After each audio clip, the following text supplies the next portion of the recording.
नमस्कार, स्वागत है झारखंड की फटाफट ताजा बड़ी खबरों में। पहली बड़ी खबर, आज नामकुम में होगा मैया सम्मान समारोह, बदला रहेगा रांची का ट्रैफिक। झारखंड की राजधानी रांची में राज्य स्तरीय मैया सम्मान योजना कार्यक्रम आज नामकुम के आर्मी ग्राउंड में होगा। इसके सफल आयोजन को लेकर जिला प्रशासन की ओर से तैयारियां पूरी कर ली गई हैं। बता दें कि आज मैया सम्मान योजना की 56 लाख से अधिक लाभुकों के खाते में 5-5 हजार रुपए ट्रांसफर करेंगे। पूरे झारखंड के सभी 24 जिलों में से 3 से 4 लाख लाभुकों के रांची पहुंचने की संभावना है।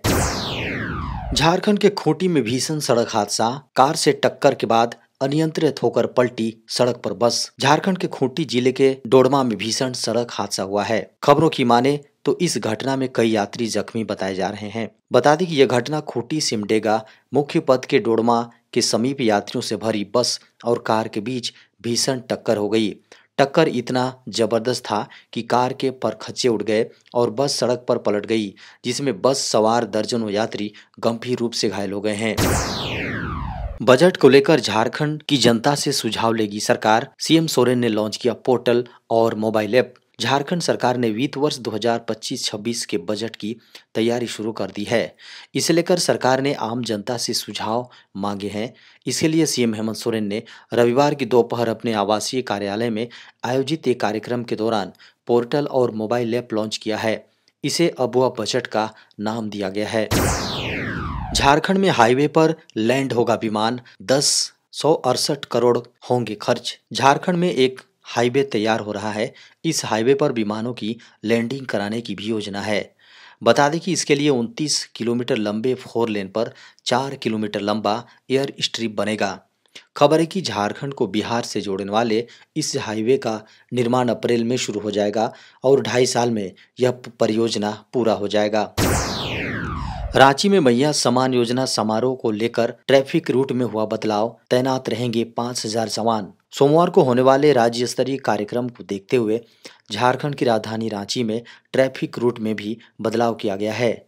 वहीं सुरक्षा के मद्देनजर कार्यक्रम स्थल और शहर के अन्य इलाकों में 5,000 जवान तैनात किए गए हैं। कार्यक्रम स्थल पर जवानों को मुस्तैदी से तैनात रहने का आदेश दिया गया है। झारखंड में कड़ाके की ठंड के कारण 13 जनवरी तक बंद रहेंगे विद्यालय। झारखंड में बढ़ती ठंड को देखते हुए 8वीं तक के स्कूल 13 जनवरी तक बंद कर दिए गए हैं। विद्यालयों की 8वीं तक की कक्षाएं 7 जनवरी 2025 से 13 जनवरी 2025 तक के लिए बंद रहेंगी। खबरों की माने तो स्कूली शिक्षा और साक्षरता विभाग ने एक नोटिफिकेशन जारी कर कहा है कि झारखंड में शीतलहर के प्रकोप को देखते हुए सभी सरकारी सहायता प्राप्त अल्पसंख्यक और निजी स्कूलों में 8वीं कक्षा तक के बच्चों के लिए 13 जनवरी तक स्कूल बंद रहेंगे।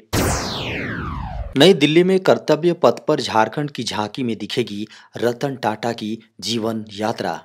इस वर्ष गणतंत्र दिवस के मौके पर देश की राजधानी नई दिल्ली में कर्तव्य पथ पर होने वाले परेड में झारखंड की पेश की जाने वाली झांकी में दिवंगत उद्योगपति रतन टाटा की जीवन यात्रा की झलक देखने को मिलेगी।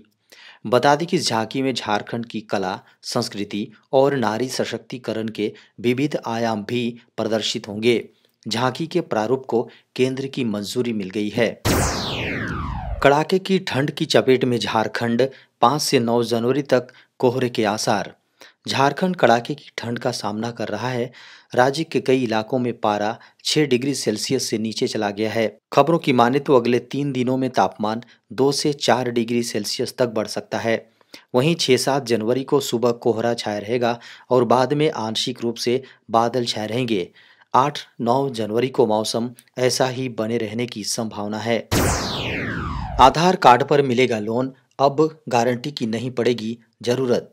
सरकार ने छोटे व्यापारियों और रेहड़ी पटरी वालों को आत्मनिर्भर बनाने के उद्देश्य से प्रधानमंत्री स्वनिधि योजना की शुरुआत की है। इस योजना जी हाँ, यह योजना कोविड-19 महामारी के दौरान प्रभावित हुए कारोबारियों को सहारा देने के लिए लाई गई थी। इस योजना के तहत व्यापारियों को आधार कार्ड के जरिए से बिना किसी गारंटी के लोन दिया जाता है। बता दें कि प्रधानमंत्री स्वनिधि योजना का मुख्य उद्देश्य छोटे व्यापारियों को आर्थिक सहायता प्रदान करना है। उसके तहत व्यापारियों को पहली बार में 10,000 रुपये तक का लोन दिया जाता है। यदि यह लोन समय पर चुकता कर दिया जाए तो अगली बार 20,000 तक का लोन प्राप्त किया जा सकता है। तीसरी बार समय पर भुगतान करने पर लोन की राशि 50,000 रुपये तक बढ़ाई जा सकती है। यह योजना छोटे कारोबारियों को आत्मनिर्भर बनाने की दिशा में महत्वपूर्ण भूमिका निभा रही है। प्रधानमंत्री नरेंद्र मोदी ने नमो भारत कॉरिडोर के दिल्ली रूट का किया उद्घाटन। प्रधानमंत्री नरेंद्र मोदी ने रविवार को साहिबाबाद और न्यू अशोक नगर के बीच दिल्ली मेरठ नमो भारत कॉरिडोर के 13 किलोमीटर लंबे अतिरिक्त खंड का उद्घाटन कर दिया है। इसके बाद प्रधानमंत्री ने क्यूआर कोड स्कैन कर ट्रेन का टिकट लेकर सफर भी किया। इस यात्रा में उनके साथ स्कूली बच्चे भी साथ दिखे।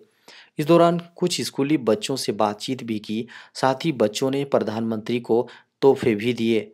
बच्चों ने अपने हाथ से बने पोस्टर और पेंटिंग पीएम मोदी को बड़े प्यार से भेंट की। साहिबाबाद और मेरठ साउथ के बीच 9 स्टेशनों के साथ कॉरिडोर को 42 किलोमीटर लंबा हिस्सा यात्रियों के लिए ऑपरेशनल है। इस उद्घाटन के साथ ही नमो भारत कॉरिडोर का परिचालित खंड 55 किलोमीटर तक विस्तारित हो जाएगा। इसमें कुल 11 स्टेशन होंगे। देश के 15 राज्यों में भयंकर बारिश, तूफान और बर्फबारी का अलर्ट।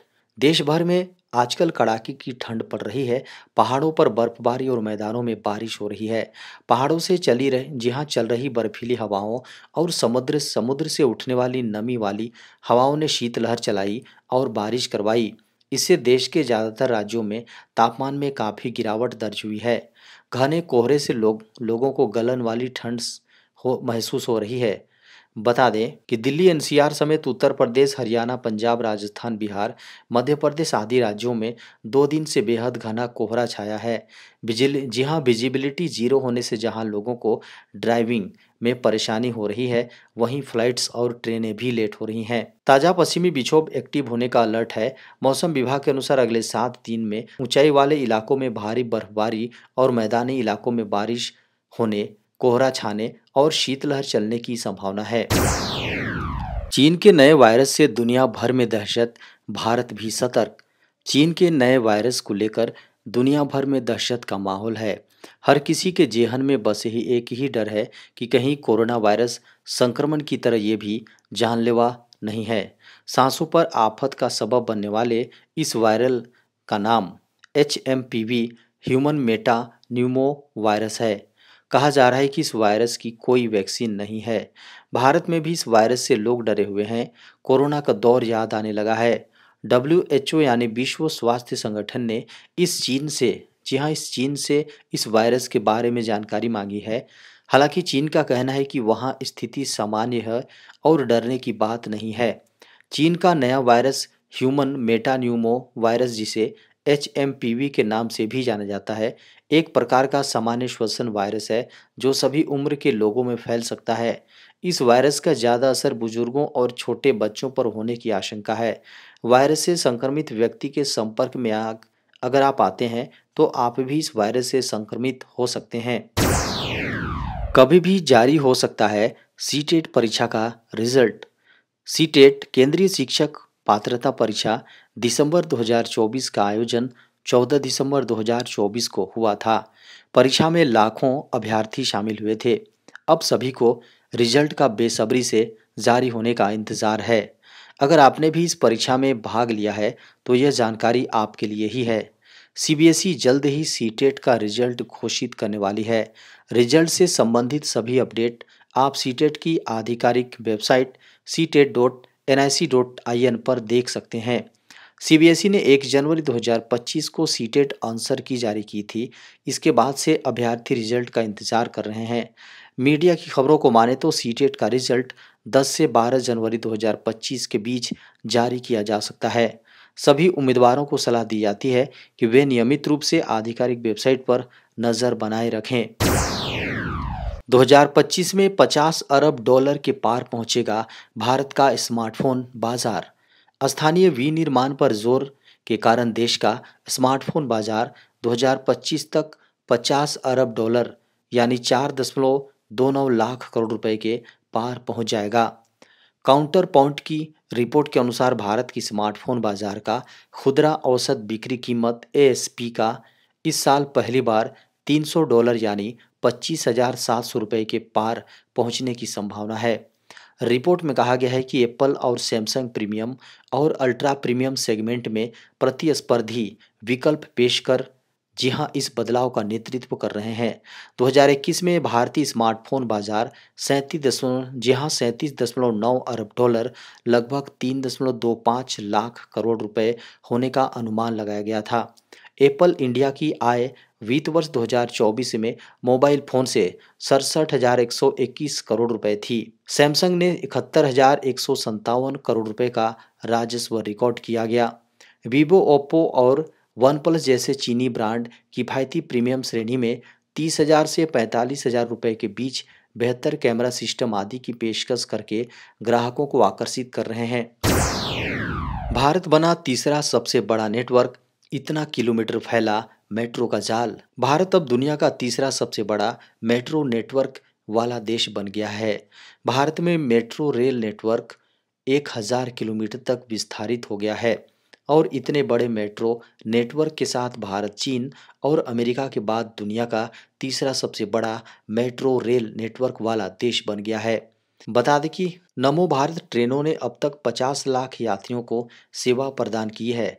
अब इस नए मार्ग के उद्घाटन के साथ नमो भारत ट्रेनें दिल्ली पहुंचेंगी। प्रधानमंत्री ने पिछले साल 20 अक्टूबर को साहिबाबाद और दोहाई डिपो के बीच 17 किलोमीटर लंबे प्राथमिकता वाले खंड का उद्घाटन किया था।